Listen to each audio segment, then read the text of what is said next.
दोस्तों, सबसे पहले मेरे हर एक वीडियो को इतना प्यार देने के लिए आप सबका बहुत शुक्रिया।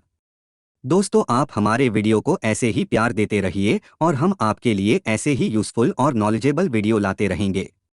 दोस्तों, पिछले वीडियो में हमने 4 मिड कैप फंड देखे और उनमें से 2 बूस्ट मिड कैप फंड चुने। अगर आपने वो वीडियो मिस कर दिए हो तो उनका लिंक मैंने डिस्क्रिप्शन में दिया है, आप वहां जाकर उन्हें देख सकते हैं। इस वीडियो में हम फ्लेक्सी कैप फंड के बारे में जानेंगे और उनमें से 2 बेस्ट फ्लेक्सी कैप फंड चुनेंगे। इस अस्थिर शेयर बाजार के माहौल में क्या आप म्यूचुअल फंड में निवेश करने की योजना बना रहे हैं? जानकारों का मानना है कि बाजार में इस गिरावट के चलते नए निवेशकों के पास म्यूचुअल फंड में प्रवेश करने का अच्छा मौका है। अगर निवेश का लक्ष्य 5 साल या उससे अधिक है तो फ्लेक्सी कैप फंड एक अच्छा विकल्प होगा। पिछले 5 वर्षों में इन योजनाओं के रिटर्न पर नजर डालें तो जोखिम और रिटर्न के बीच अच्छा संतुलन है। जो निवेशक 5 साल से अधिक समय के लिए निवेश करना चाहते हैं, उनके लिए फ्लेक्सी कैप फंड सबसे अच्छा विकल्प है। यानी आप लंबी अवधि के फाइनेंशियल टारगेट को हासिल करने के लिए फ्लेक्सी कैप प्रोजेक्ट्स में निवेश कर सकते हैं। फ्लेक्सी कैप फंड में यह फंड मैनेजर तय करते हैं कि किस तरह के मार्केट कैप वाले शेयरों में कितना फीसदी निवेश करना है। इसका फायदा यह है कि बाजार की चाल के हिसाब से फंड मैनेजर समय समय पर पोर्टफोलियो में बदलाव कर सकते हैं, जिससे लाभ और जोखिम दोनों पर नियंत्रण रहता है। यदि आपकी जोखिम क्षमता मध्यम स्तर की है और आप स्थिर रिटर्न पाना चाहते हैं, और यदि आप जोखिम को ध्यान में रखते हुए बेहतर रिटर्न डायनामिक्स के साथ निवेश देख रहे हैं, तो आप फ्लेक्सी कैप फंड में निवेश करने पर विचार कर सकते हैं। यह ध्यान देने योग्य है कि फ्लेक्सी कैप फंड में निवेशकों को डाइवर्सिफिकेशन के साथ साथ मूल्य और ग्रोथ का दोहरा लाभ मिलता है। चलिए अब देखते हैं फ्लेक्सी कैप म्यूचुअल फंड के फायदे। जिसमें पहला फायदा है, फंड मैनेजर बिना किसी बाध्यता के सभी प्रकार के मार्केट कैपिटलाइजेशन वाले स्टॉक्स में निवेश कर सकता है। इससे फंड मैनेजर निवेशकों के लिए बेस्ट रिजल्ट निकाल सकता है। इसका दूसरा फायदा है, लार्ज मिड स्मॉल कैप के मिश्रण के कारण पोर्टफोलियो में विविधता आती है। अच्छा डाइवर्सिफिकेशन होने की वजह से ओवरऑल जोखिम की मात्रा भी कम होती है।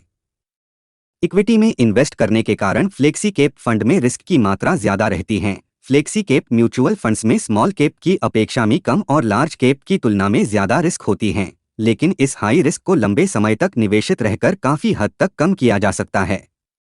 दोस्तों, जैसा कि आप स्क्रीन पर देख सकते हैं, ये 25 फ्लेक्सी कैप फंड हैं और साथ ही आप उनके एयूएम और उनके 1, 2, 3 और 5 सालों का रिटर्न देख सकते हैं। हम इनमें से 4 अच्छे फ्लेक्सी कैप फंड और उनकी आपस में कंपैरिजन देखेंगे और उनमें से हम सबसे अच्छे फ्लेक्सी कैप फंड चुनेंगे। आगे बढ़ने से पहले अगर आपको ये वीडियो अच्छा लगे तो चैनल को लाइक करें और अपने दोस्तों और परिवार के साथ शेयर करना ना भूलें, ताकि उनको भी सही फ्लेक्सी कैप की पहचान हो सके।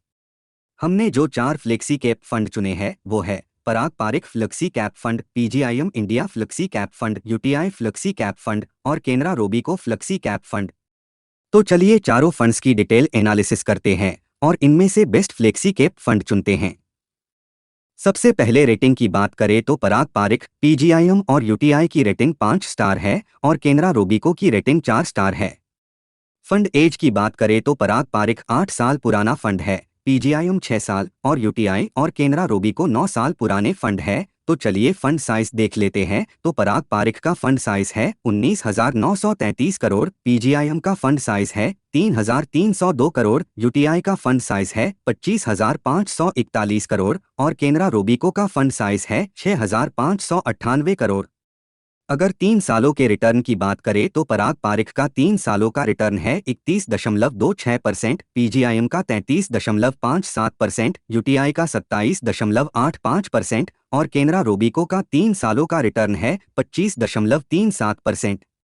तो 3 सालों के रिटर्न को देखते हुए पराग पारिख और पीजीआईएम दोनों ही फंड बेहतर लग रहे हैं। तो चलिए अब 5 साल के रिटर्न भी देख लेते हैं। तो पराग पारिख का 5 साल का रिटर्न है 23.97%, पीजीआईएम का 24.16%, यूटीआई का 22.34% और केनरा रोबीको का 5 साल का रिटर्न है 21.56%। तो 5 सालों के रिटर्न में भी पीजीआईएम और पराग पारिख अच्छे फंड लग रहे हैं। चलिए अब अल्फा और बीटा भी देख लेते हैं। तो पराग पारिख का बीटा है 0.72, पीजीआईएम का 0.99, यूटीआई का 0.94 और केनरा रोबीको का बीटा है 0.85। अल्फा देखे तो पराग पारिख का अल्फा है 13.44, पीजीआईएम का 10.15, यूटीआई का 6.54 और केनरा रोबीको का अल्फा है 5.46। तो दोस्तों पराग पारिख और पीजीआईएम फंड काफी स्टेबल फंड लग रहे हैं।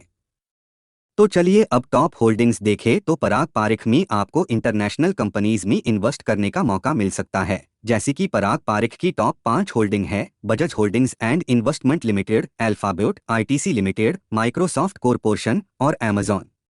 वही पीजीआईएम की टॉप 5 होल्डिंग है Infosys, ICICI bank, Larsen and Toubro, Axis bank और लार्सन एंड टोब्रो इन्फोटेक लिमिटेड।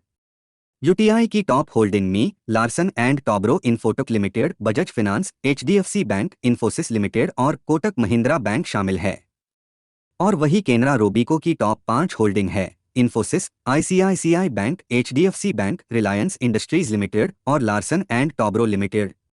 चलिए आगे बढ़ते हैं और इन सभी फंड्स के एक्सपेंस रेशियो भी देख लेते हैं। तो पराग पारिख का एक्सपेंस रेशियो है 0.82%, पीजीआईएम का 0.32%, यूटीआई का 1% और केनरा का है 0.56% और प्राइस टू अर्निंग रेशियो देखें तो पराग पारिख का पीई रेशियो है 22.72, पीजीआईएम का 32.44, यूटीआई का 41.06 और केनरा रोबीको का है 34.05। और मिनिमम इन्वेस्टमेंट की बात करें तो पराग पारिख में आप एसआईपी और लमसम 1000 से शुरू कर सकते हो। वही पीजीआईएम में आप 1000 की एसआईपी और 5000 लमसम से इन्वेस्टमेंट शुरू कर सकते हो। यूटीआई में आप 500 एसआईपी और 5000 लमसम से शुरू कर सकते हो और वही केनरा रोबीको में एसआईपी 1000 और लमसम अमाउंट 5000 रहेगा। तो दोस्तों ये सारी कंपैरिजन 3 और 5 सालों के रिटर्न, अल्फा बीटा, एक्सपेंस और पीई रेशियो देखने के बाद हमारा सुझाव रहेगा पराग पारिख और पीजीआईएम फ्लेक्सी कैप फंड। तो आखिर में इन फंड्स की एनएवी भी देख लेते हैं। पराग पारिख की एनएवी है 54.73, पीजीआईएम की 31.1, यूटीआई की 287.9 और केनरा रोबीको की एनएवी है 255.9 के करीब। तो दोस्तों ये थे best flexi cap fund with comparison. I hope आपको ये वीडियो से सही फ्लेक्सी कैप फंड चुनने में मदद मिली होगी। अगर आपको ये वीडियो पसंद आए तो प्लीज़ चैनल को लाइक, शेयर एंड सब्सक्राइब करना ना भूले।